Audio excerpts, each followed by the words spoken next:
Thank you for introduction. Yeah, so I will jump just on topic. So I was already pretty well introduced. So the virtual reality starts from reality and what we think about that.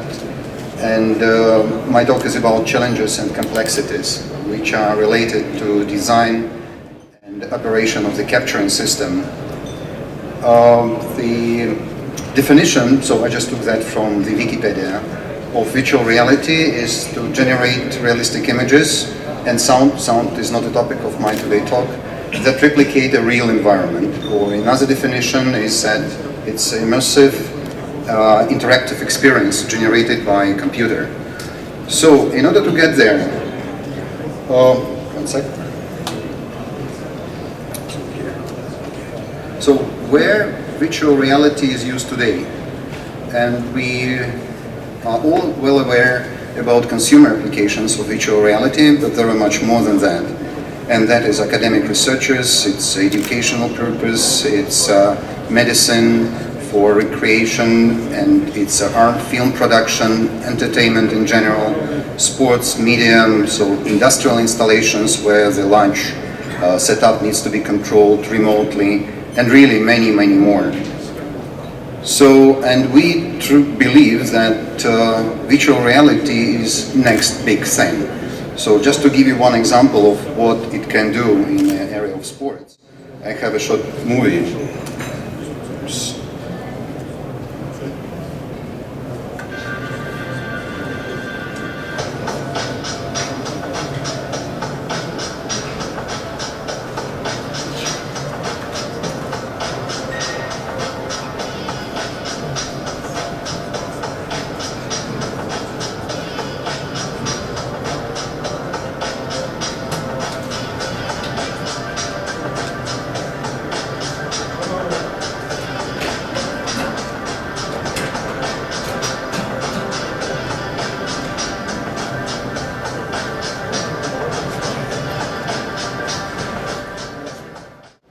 Okay, so, and that is just one example of virtual reality in sports and medias. And we will see that we need to capture the real world and then augment it, extend it, change it. So what is needed? Capture, create, reconstruct its model. So, and capturing today needs to be done with a high resolution, very high frame rate from multiple points, and all of that synchronously and at high dynamic range. So, and that is a point that virtual reality starts from capturing reality. So what ingredients of this system is, and that is sensors which are capable of doing that sort of capturing. So the more pixels, the better, so we have a better resolution. So there is a definite bottom line, which is 30 frames per second, so the capturing system cannot deliver less. And it's high dynamic range because usually the scenes are with a natural environment light where you cannot control it precisely, so the camera really have to have a high dynamic range. Having that much data from the sensor, what we need to do else? So we need to deliver that. So to computer, to server, where we will be doing the post-processing. And then definitely there is a software, there is many more steps in the virtual reality systems, but my talk today is related only to capturing part of that, just to get data out from the real world to your server.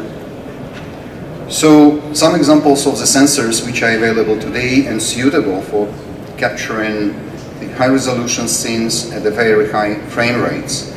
And if you will be looking just to the very last column, you will be seeing that amount of data generated by this sensor is enormous.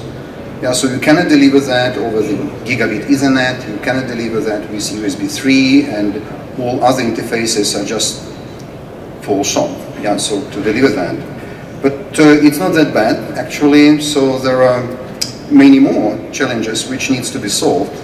And that is putting multiple cameras into one point requires them to be small, compact, dissipate reasonable heat. So it's all about reliability of such systems. Having that many cameras in operation simultaneously is prone to fault just because the one camera is not operating properly. and that is the overall complexity of such systems.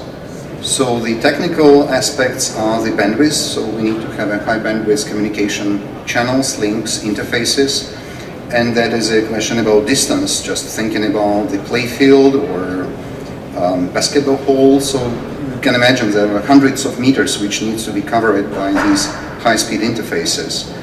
And then using the traditional technologies, it's all about utilizing your processor to maintain the communication protocol, or really doing meaningful stuff on your just acquired imaging data. So if I will be looking into those requirements from the perspective of the bandwidth, so there are interfaces which exist inside your computer, and that is a PCI Express, and with all respective number of lanes and generations. So, and the short answer to that is actually PCI Express does it all. So what that means that having the system built around USB3, right? So it looks bulky. So there are so many cables, so many connections. So it takes space, and it's just not so maintainable, right? So having the PCI Express helps to squeeze it to the much smaller space, and on top of that have other advantages, which I will be talking later. So, and that is about connecting, aggregating, assembling, and maintaining your system. So that is a short distances as well as the long distances. The PCI Express exists not only in the form of slots inside your computer, but also exists as a cable environment, where cables can be as long as 300 meters at the data rate of 16 gigabit per second, or up to 100 meters with data rate up to 64 gigabit per second. So aggregation, so having capability to put data streams from several cameras just in one cable simplifies overall system architecture and topology. Aggregating data in place means that instead of long cables delivering high bandwidth, there is a one cable delivering even higher bandwidth, but on the optical cable. So it allows to put different cameras with the different resolutions, with the different latency requirements into one camera head, interconnect them internally, and have just one single cable going outside of your capturing head. The bottom line of that is that all of that dramatically reduces total cost of ownership. I was really quick, so running through all my slides very quickly, but I would better leave more time for your questions addressing particular parts, because the technology behind is rather complex, multi-layered, and so questions, welcome.